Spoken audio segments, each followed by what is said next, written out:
എന്നിട്ട് അങ്ങനെ ഓടിച്ച് കൊണ്ടുപോയി ഒരു ഒഴിഞ്ഞ സ്ഥലത്തെത്തിയിട്ട് ഇവരെ കൊല്ലുക എന്നുള്ളതാണ് ഇദ്ദേഹത്തിന്റെ പരിപാടി. അമേരിക്കയിലെ എഡ് കെമ്പർ എന്ന് പറഞ്ഞ ഒരാൾ ഉണ്ടായിരുന്നു. പ്രശസ്തനായ ഒരാളാണ്. നല്ല കാര്യങ്ങൾ ചെയ്തിട്ടൊന്നുമല്ല അദ്ദേഹം പ്രശസ്തനായത്. കുപ്രസിദ്ധനായ ഒരു ആളാണ് എഡ് കെമ്പർ. ഇദ്ദേഹത്തിന്റെ കഥ ഒരുപാട് നമ്മൾ മലയാളത്തിലൊക്കെ കേട്ടിട്ടുണ്ട്. ഇദ്ദേഹത്തിന്റെ പരിപാടി എന്താണെന്ന് വെച്ചാൽ, ബാല്യകാലമൊക്കെ വളരെ ഒരു അപകടം നിറഞ്ഞ ബാല്യകാലം ഉള്ളത് കൊണ്ടാണ്. പക്ഷെ അത് അദ്ദേഹത്തിന് ചെയ്ത കുറ്റങ്ങൾക്കൊരു ന്യായീകരണമൊന്നുമല്ല. എങ്കിലും ഇദ്ദേഹം നല്ലൊരു കാറ് വാങ്ങി യൂണിവേഴ്സിറ്റിയുടെ റോട്ടിലൂടെ എങ്ങനെ ഓടിക്കും, വെറുതെ എങ്ങനെ ഓടിക്കും, ഡീസൽ ഒക്കെ അടിച്ചിട്ട്.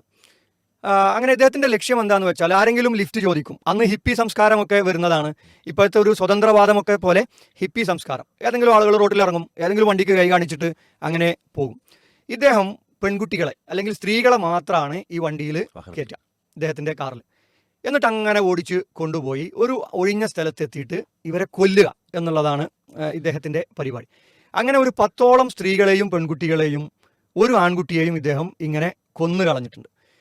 അത് വളരെ ഒരു വിവാദമായി. ഇത് ഇയാളാണ് ചെയ്തത് എന്ന് കണ്ടുപിടിച്ചു. ശിക്ഷാ നടപടികളൊക്കെ ഉണ്ടായി. ഇതിപ്പോൾ നമ്മൾ ഇവിടെ ഒരു കഥയായിട്ട് പറയാനുള്ള ഒരു കാരണം എന്താണെന്ന് വെച്ചാൽ, നമ്മൾ റോഡ് സൈഡുകളിലൊക്കെ നിരന്തരം നമ്മൾ കാണുന്ന കാഴ്ചകളുണ്ട്. ഇപ്പോൾ നിങ്ങൾ അധ്യാപകരാണ്, ഞാൻ അധ്യാപകരാണ്. പ്രത്യേകിച്ച് സ്കൂളിലേക്ക് പോകുന്ന സമയത്തും തിരിച്ചു വരുന്ന സമയത്തും ഒരുപാട് കുട്ടികളാണ് അല്ലേ, ഇങ്ങനെ അങ്ങോട്ട് പോകുന്നുണ്ടെങ്കിൽ വേഗം ചാടിയിട്ട് നേരെ, അത് ബൈക്കായാലും ശരി, ഓട്ടോ ആണെങ്കിലും ശരി, കാറാണെങ്കിലും ശരി, ലോറി ആണെങ്കിലും ശരി, എനി വെഹിക്കിൾ, ഏത് വാഹനമാണെങ്കിലും കുട്ടികളാണ്. ആദ്യമൊക്കെ ആൺകുട്ടികളായിരുന്നു ഈ സാധനത്തിൽ കണ്ടിരുന്നത്. പക്ഷെ ഇപ്പോൾ കോളേജിൽ പഠിക്കുന്ന പെൺകുട്ടികൾ പോലും എന്തുണ്ട്, ലിഫ്റ്റ് അടിച്ച് അല്ലെങ്കിൽ ലിഫ്റ്റ് ചോദിക്കുന്ന ഒരു സംസ്കാരം ഉണ്ട്. അത്തരക്കാരായ ആളുകൾക്ക് ഇത് ഏറെ ഒരു സൂചനയാണ്. ഇത് അമേരിക്കയിൽ നടന്നൊരു സംഭവം മാത്രമായിട്ടല്ല നമ്മൾ കാണുന്നത്.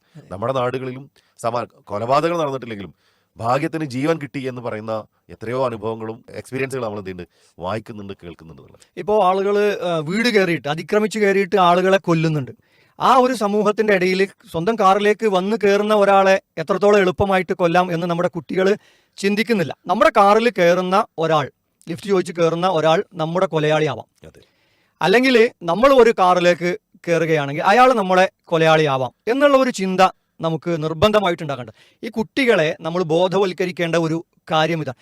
അവർക്ക് ഓട്ടോക്കുള്ള പൈസയോ അല്ലെങ്കിൽ പിന്നെ ബസ്സിനുള്ള പണമോ കൊടുത്തിട്ട് നമ്മൾ വിടുക, അവരെത്തുന്നത് ഉറപ്പ് വരുത്തുക. കഴിയുന്നതും കൂട്ടിക്കൊണ്ടുവരാൻ പറ്റുമെങ്കിൽ സ്കൂളിലേക്ക് പോയി കൂട്ടിക്കൊണ്ടുവരിക, കൊണ്ടാക്കുക.